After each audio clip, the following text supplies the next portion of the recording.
Hey, welcome to Viking Preparedness. I remain Pastor Joe Fox. Fifth time shooting this video.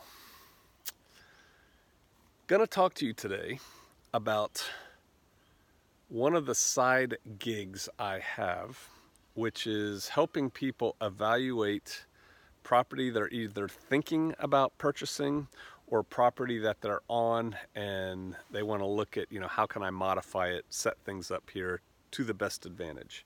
Whether that be, and usually it's both, the whole thing.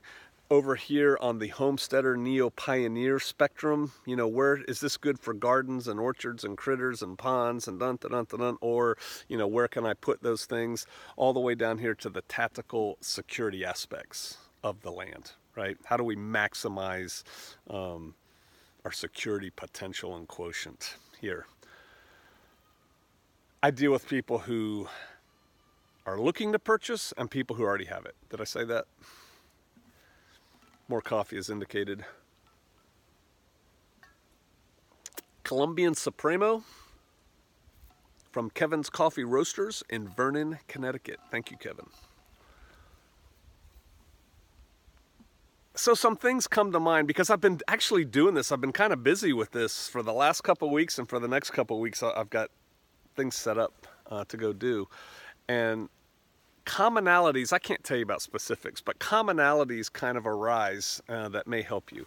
The first thing is when people show up that are looking to purchase a piece of property, I usually ask them two questions, and it's a little bit shocking, should think of a different word than shocking, when people can't answer these questions right off the bat, looking to purchase a piece of property.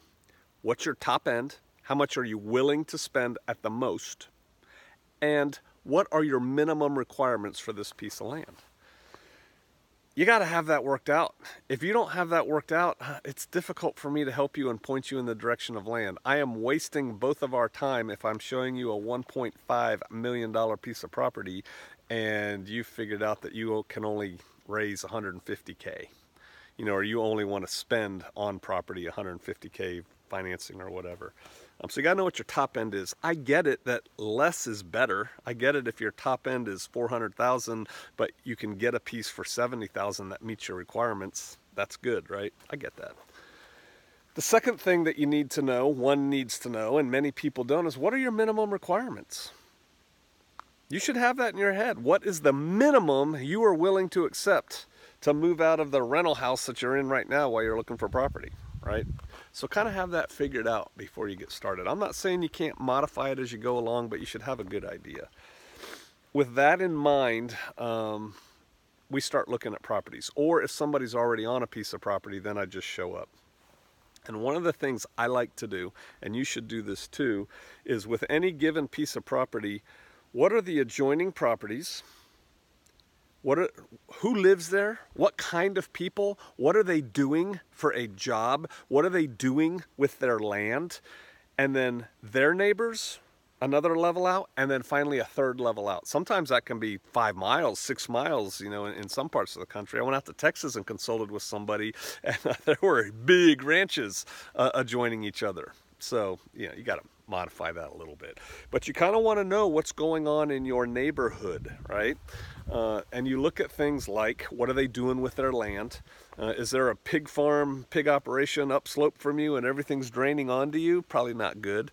Is there chicken houses right next to you and you're in the north side of them so the wind blows on you, in the summertime with all that smell? Probably not a good thing. Does this house look really sketchy? Like it looks like there's 15 people there and they're cooking meth? Maybe not a good place to live, right? So you got to look at that stuff. And then what are the demographics? What are the socioeconomics? What's the racial makeup? Sometimes that's important, sometimes it's not. Kind of know your neighborhood. Don't allow the realtor to just drive you to this piece of property. You look at this little slice of heaven and go, yeah, this is perfect, I'll buy it. And you don't know what's going on around you. So you got to figure that out. Some of this to me seems very obvious, but if you're going to have electricity and you're going to have water brought in, or you want it already there? Is it there? Or two, how hard, meaning how expensive, will it be to bring it in? If you're going to drill a well, then you kind of want to survey the people around you, which is a great time to knock on doors and go, hey, I'm Joe. I'm thinking about buying this place over here. What kind of water are you guys on? Well, we're on a well. Well, how deep is your well? If you don't mind my asking. You know, kind of get a feel, okay, you're going to have to drill 10,000 feet. You're going to have to drill 30 feet. You know, what are you going to have to drill? Because in your head, that's money. Cha-ching, cha-ching, cha-ching, and it starts adding up. But know what that situation is, whatever it's going to be. I like land that is a combination of pasture, field, and woods, right? Sure, you can turn woods into pasture. It's just time and money. You can turn mountains into parking lots. It's just time and money. So you get where I'm going with that, right? But I like a combination because from a homesteading perspective, you want critters, you want gardens. That means you need sunshine, not deep arboreal forest. And yet forest is good for other things too, right? For firewood, for hunting, for playing, you know, all that kind of stuff. So I like a combination of that. Whether it's a little piece of property or a big piece of property, it's good to have a mixture. South-facing slopes are good. You know, if south is towards you and I'm to the north and here's the slope of my land, because summer or winter suns are low and they shine right in your windows and in your house, and you want that solar gain. And if you're going to set up solar panels and stuff, having something facing south works better in the northern hemisphere. And so that's good. I told you about the neighbors. What's the road situation? I don't think it's a good idea to have a super busy road right in front of your property. It's good to be off on a secondary or tertiary road, right? It makes it a little bit of a pain in the neck to get to work if you're going to drive to work, which is another consideration. How far are you willing to drive to work? Where are you planning on working, and how long are you willing to drive to get to work? When I was in Northern Virginia, Washington, D.C. area, commutes were like an hour to an hour and a half. Some people were commuting 2 hours a day, you know, each way. Now it may even be more. Maybe some of you all are there. Man, out in the country, you can cover some distance in an hour commute. You can go 40, 50 miles in an hour. So that's something to think about. But I like being off of busy roads, meaning away from them, right? I think that's a good thing. Fencing and gates. How are the fencing and gate situation? Again, it's just time and money for you to put up more, but it's something to consider when you look at it.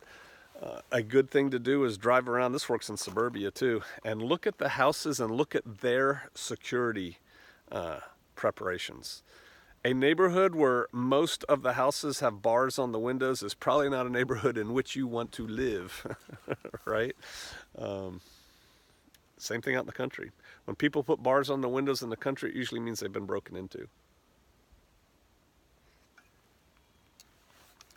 And so those are just some basic considerations that I'm thinking through. Another thing is the concept of zones. I was just talking to somebody last week, and we were looking at a piece of property, and they're like, I'm going to put my house like this. And I said, okay. How are you going to site your house? What do you mean? Which way, because it was raw land, which way are you going to point your house? Because your view out your living room window matters. The way you're going to approach your house with a driveway, park, and enter the house matters. What do you want to look at? You have a choice of this, or this. How do you want to site your house? Solar gain, you know, southern exposure counts. But you can handle that in a myriad of ways. So the first thing is kind of figure out where you want to put your house. And then from that, you have to think in terms of zones. I'm reading this book, Introduction to Permaculture, and they have a pretty good chapter on it. And you can do a list. I'm not that kind of a list guy. But, you know, how many times, I think they said in the book, it's by Mollison, by the way. So far, it's a good book. I'm not ready to recommend it yet. I'm not done with it. I'm not even far enough into it. But how many times a day do you go to your chicken coop? How many times a year, how many times a year do you go to your chicken coop? How many times a year do you go to your orchard? How many times a year do you go to your cows? You know, dun. the more you do something, the closer you should probably think about putting it to your house. It's economics, right? It's all calorie economics. You don't want to walk, you don't want to put the cattle, right next to your house when you only deal with them once a week, and the vegetable garden a half a mile away, and you deal with that like twice a day sometimes, right? Makes sense. But thinking about it now before you start putting in that driveway, before you start putting in the garden, the pond, the whatever, it's kind of important to have a site plan, a future site plan in your head. And then when you start adding security considerations to it, I can't really do generalizations on a video like this. I have to look at the terrain and the avenues of approach, and guys in the military understand this, right? And I kind of have to look at it, and we talk about those things. But that's important. Where are you going to place things vis-a-vis the terrain you're sitting on? I like terrain, right? Did I say that already? I like hills. It's not just, I have $100,000, I want to go buy land, I'm going to do it, it'll all be fine. You'll do yourself a favor if you do thinking beforehand, and then when you're looking at pieces of land, you evaluate it from everything from the homesteading to the security, tactical implications of that piece of land. Then buy it, then set it up, then modify it. Making a plan first usually works out better than just kind of winging it and then going, man, why did we put the pond there? We should have put the pond over there, not there, that kind of thing. So really not a knowledge video because it's too general, but it's things for you to think about. And again, on your land now, whatever you're on, whether you're in suburbia or you're out in the boonies, you can always make it better, right? That's kind of one of my deals. We can always be better. I can be better. You can be better. This piece of land can be better. This house can be better, right? We can always improve. Never be resting on your laurels. Never be content with what is. Constantly push, push, push. Constantly improve your position and think it through a little bit before you start acting. Okay, I hope that gives you something to think about. I'm interested in your comments. I'll see you out there.